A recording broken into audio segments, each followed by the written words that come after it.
WTC final से बाहर होने के बाद भी अंकिता इनका मोटिवेशन कम नहीं हुआ। हम बोलते हैं कि यार WTC फाइनल से अगर ये बाहर हो गए, पॉइंट्स टेबल से बाहर हो गए, आगे तो जा नहीं पाना, तो ठीक है आपके कंधे झुक जाते हैं, शोल्डर्स आपके झुक जाते हैं, बट न्यूजीलैंड के साथ ऐसा कुछ भी नहीं हुआ। 2019 वाले याद आ गए, 2019 में इन्होंने शॉर्टर फॉर्मेट में हमको बिल्कुल डिसअपॉइंट करा था, हम लोगों को बिल्कुल पछाड़ा था, और यहाँ पे टेस्ट क्रिकेट में बिल्कुल। और ये रचिन रविंद्र, ये जो 39 नाबाद की पारी रही है, इससे पहले अगर बात करें तो फर्स्ट इनिंग में भी गजब का प्रदर्शन था, सेंचुरी भी आई थी, और रचिन रविंद्र ने अपने आप को प्रूव किया। बहुत ज्यादा क्रिकेट खेला नहीं उन्होंने, लेकिन जिस तरीके से टेस्ट मैच में उन्होंने अपने आप को बेस्ट साबित किया। सेकंड इनिंग की बात करें तो 39 नाबाद इनके बल्ले से 46 बॉल का सामना किया, 84 से ज्यादा का इनका स्ट्राइक रेट था, 6 चौके इनके बल्ले से देखने को मिले। तो यही स्ट्रेंथ होती है अपनी टीम के लिए। जब कौन भी आउट हो गए थे, माफ कीजिएगा, टॉम लैथम आउट हो गए, तो उसके बाद ये लगा कि शायद इंडिया के पक्ष में ये मैच आएगा, लेकिन बहुत ज्यादा स्कोर था नहीं। 107 रन अगर आपको बनाने हैं तो आप इजीली बना लोगे, आपके पास इतना कैलिबर है, इतने बैट्समैन है कि उस मैच को अपनी तरफ कर लिया जाए। और ये बहुत बड़ी बात होती है, यानी कि 36 साल बाद आप भारतीय सरजमी पर मैच जीत रहे हैं। 1988 में ये मैच जीता था न्यूजीलैंड की टीम ने अपनी सरजमी पे, इंडिया की सरजमी पे, और 36 साल बाद। और देखिए गंभीर एरा की शुरुआत हुई थी, बड़ा एग्रेसिव क्रिकेट नजर आ रहा था। हमने देखा था कि क्लीन स्वीप किया आपने बांग्लादेश को, आपने बांग्लादेश को दोनों ही फॉर्मेट में, यानी कि टेस्ट और T20 फॉर्मेट में क्लीन स्वीप किया। उसके बाद से क्योंकि बांग्लादेश की टीम जो कहीं ना कहीं पाकिस्तान से जीत कर आई थी, तो ये उत्साह उनमें भी था कि हम भारतीय सरजमी पर जाएंगे, वहां पर भी हरा कर आएंगे। और न्यूजीलैंड की टीम जो है वो पहली ऐसी टीम बनी है श्रद्धा, यानी कि पहली दफा ऐसा हुआ कि किसी भी, आई थिंक एशियन कंडीशंस पे पहले दफा कंडीशंस में, तो रचिन रविंद्र का बड़ा योगदान रहा है। और साथ ही साथ अगर बात करें यहाँ पर न्यूजीलैंड की, तो न्यूजीलैंड की टीम जो है वो हाल फिलहाल में अभी श्रीलंका से हार कर आई थी की कंट्री में, तो अपने आप में ये गर्व की बात होती है। और टीम इंडिया को सीखना पड़ेगा। केएल राहुल की बात की जाए, सिर्फ और सिर्फ सेकंड इनिंग में 12 रन बनाकर आउट हो गए थे, और केएल राहुल अगर ऐसा ही प्रदर्शन करते रहेंगे तो बहुत सारे प्लेयर्स हैं उनको रिप्लेस करने के लिए। आपके पास सरफराज खान भी है, आपके पास संजू सैमसन है, जो कि टेस्ट मैच में उन्हें मौका दिया जा सकता है, क्योंकि T20 में उन्होंने जो शतक लगाया था उसके बाद से ये चर्चाएं तेज हो गई हैं कि संजू सैमसन को टेस्ट में भी मौका दिया जाना चाहिए। अब आपके हिसाब से क्या लगता है श्रद्धा, कि क्या यहाँ पर हार के ऐसे क्या रीजन हो सकते हैं कि टीम इंडिया इस मैच को अपने नाम नहीं कर पाई? देखिए मुझे लगता है सबसे पहले दामाद जी को अगले मैच से थोड़ा सा रफा दफा करना चाहिए। दामाद जी बहुत ज्यादा नड़ रहे हैं। केएल राहुल इनके मतलब ऑब्वियसली कैपेबिलिटी है, इनकी पोजीशन भी बहुत ज्यादा चेंज करते हैं, इनकी बैटिंग ऑर्डर बहुत ज्यादा चेंज की जाती है, कभी इनसे ओपन करवाया जाता है, कभी नंबर 4 नंबर 5 पर भेजा जाता है, कभी इनको अचानक ही टेल एंडर्स के साथ बैटिंग करवाई जाती है। तो हालांकि बैटिंग पोजीशन चेंज होती आई है, लेकिन कल कल के दिन हमने देखा केएल राहुल से उम्मीद ज्यादा थी। जब सरफराज खान आउट हुए तो लग रहा था ऋषभ पंत के साथ मिलकर शायद केएल राहुल थोड़ी साझेदारी करेंगे, और ऋषभ पंत जल्दी आउट हो गए थे, और उसके बाद केएल राहुल इतनी जल्दी आउट हो गए, लगा ही नहीं था यार कि केएल राहुल को भूख है, अपनी पोजीशन की भूख है। ऐसे लग रहा था यार ये वो दामाद है जिनको पता है कि इनकी जगह तो सिक्योर है, इनकी जगह कोई खाने नहीं वाला। अब अगले मैच में वही चीज होगी कि अगले मैच में शुभमन गिल की वापसी हो जाएगी, सरफराज खान को 150 रन बनाने के बाद भी बेंच पर बैठना ही पड़ेगा। और जैसे कि हुआ ही, रोहित शर्मा इन पे बहुत ज्यादा उंगलियां थी, इन पे हाथ वाथ आज मुझे लग रहा है सब उठने वाले हैं, क्योंकि ट्विटर पे बहुत ज्यादा लोग इनको क्रिटिसाइज करने वाले हैं।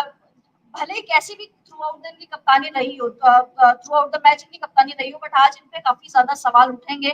बल्लेबाजी अच्छी थी, शुरुआत मतलब पहली पारी को छोड़ दीजिए तो दूसरी पारी में इन्होंने शुरुआत अच्छी दे दी थी जायसवाल के साथ मिलकर, बट इनकी कप्तानी पर डेफिनेटली क्वेश्चन उठाए जाएंगे, और बहुत सारे लोग क्रिटिसाइज करते हुए नजर आएंगे इनको ट्विटर पे। 52 रन बनाए इन्होंने पिछली पारी में, दूसरी पारी में तो अच्छी शुरुआत अंकिता इन्होंने दे दी, बट फिर भी इन पे सवाल उठे। बिल्कुल सवाल उठेंगे। और देखिए न्यूजीलैंड ने इतिहास भी रचा है, क्योंकि WTC के मद्देनजर देखा जाए तो ये 1988 के बाद से पहली जीत है ये न्यूजीलैंड की। और WTC के मद्देनजर मेरे हिसाब से भले ही टीम जो है वो क्वालिफाई नहीं कर पाई हो, लेकिन हौसले जो है वो टीम के लिए रहते भी हैं। और जब जैसे ही हमने न्यूजीलैंड को हल्के में लिया था, कहीं ना कहीं क्योंकि आप लगातार जीत के आते हैं तो आप में वो जज्बा होता है, वो जोश होता है, वो अच्छी बात है। लेकिन पहले इनिंग में आप इस तरीके से आउट हो जाएंगे, मतलब 46 पर आप ऑल आउट हो जाते हैं, ये सबसे बड़ी शर्मनाक है। और रोहित शर्मा साथ ही साथ गंभीर की जो जोड़ी है उस पर सवाल उठेंगे कि आपने पहले फैसला क्यों लिया बल्लेबाजी करने का, क्योंकि बारिश हुई थी और कहीं ना कहीं आपका वो फैसला एक्सेप्ट किया रोहित शर्मा ने कि हाँ वो फैसला जो था वो बिल्कुल गलत था। वहां पर हमें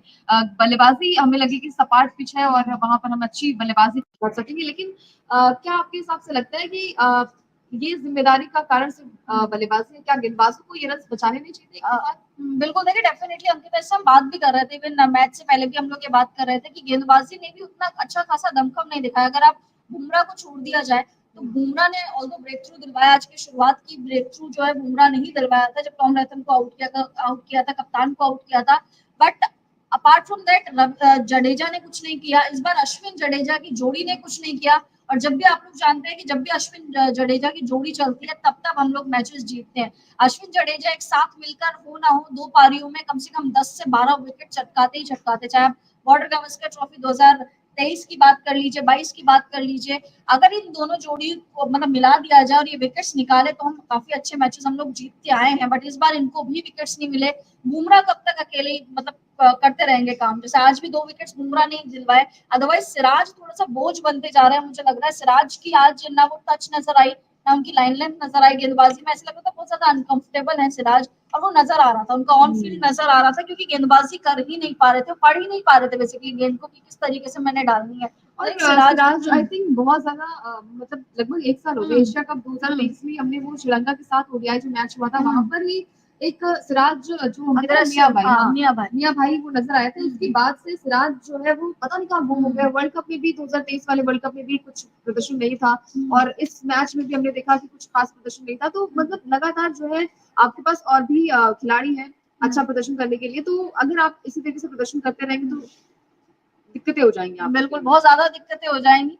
और अब आई थिंक टीम इंडिया को भी समझना चाहिए कि सिराज को ड्रॉप कर दे, या तो अर्शदीप को एक बार मौका दे, या फिर किसी और खिलाड़ी को, आकाशदीप भी आपके पास, आकाशदीप को भी आप मौका दे सकते हैं। तो इसीलिए सिराज थोड़ा सा बोझ बनते जा रहे हैं। सिराज के अलावा आप हट के सोचना पड़ेगा, क्योंकि आज भी हमने देखा सिराज कहीं मतलब लाइन लेंथ उनकी खोई हुई थी, कहीं वो टच आउट ऑफ टच नजर आ रहे थे। हमने पहली पारी में भी देखा सिराज ने कुछ इस तरीके का कमाल करके नहीं दिखाया। तो आई थिंक अब सिराज से हटकर टीम इंडिया को सोचना चाहिए, या तो अर्शदीप या आकाशदीप। आकाशदीप ने भी टीम इंडिया के लिए कई बार अच्छे खासे विकेट्स चटकाए हैं। तो आई थिंक अब आकाशदीप या फिर अर्शदीप, इन दोनों में से किसी एक को देखना ही पड़ेगा। सिराज से जो है हटना पड़ेगा, क्योंकि सिराज से अब इस वक्त उतना हो नहीं पा रहा है। सिराज को अगर आप ओडीआईज में या टी20 में रखेंगे तो फिर भी वो ठीक रहेगा, but I think test cricket में अर्शदीप या फिर आकाशदीप, इन दोनों को मौका देना ही चाहिए।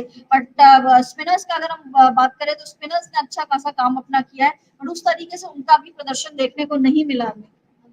बिल्कुल उनका भी प्रदर्शन देखने को नहीं मिला और यही चीजें होती है कि आप ये बड़ी हार है टीम इंडिया के लिए और सीख वाली हार है, क्योंकि आपने नो डाउट बहुत ही अच्छा प्रदर्शन किया। इससे पहले अगर बांग्लादेश की बात की जाए वहां पर क्लीन स्वीप किया, लेकिन जब न्यूजीलैंड की बारी आई तो आप में वो जज्बा था कि चलिए ठीक है न्यूजीलैंड जो है वो श्रीलंका से हार कर आ रही है तो हम इन्हें इसलिए हरा पाएंगे। लेकिन जैसे ही फैसला यहाँ पर टॉस का हुआ, टॉस जीत कर हुआ, रोहित शर्मा ने सबसे बड़ी गलती है कि वहां पर बैटिंग करने का फैसला किया बारिश होने के बावजूद।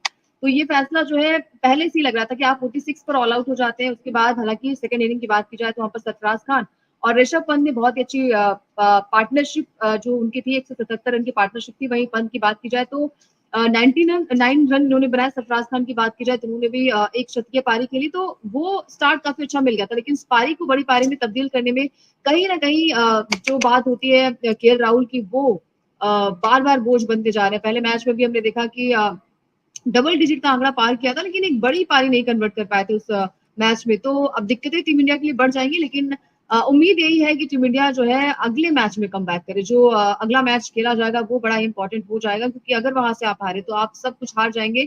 और कहीं ना कहीं जो WTC के पॉइंट ऑफ व्यू से देखा जाए श्रद्धा, तो अभी भी टीम इंडिया जो है वो पहले पायदान पर मौजूद है। लेकिन क्या टीम इंडिया इस मैच में कम बैक कर पाएगी, ये सवाल बड़ा है। बिल्कुल, देखिए टीम इंडिया मुझे लग रहा है कि कमबैक कर लेगी इस मैच में। नेक्स्ट वाला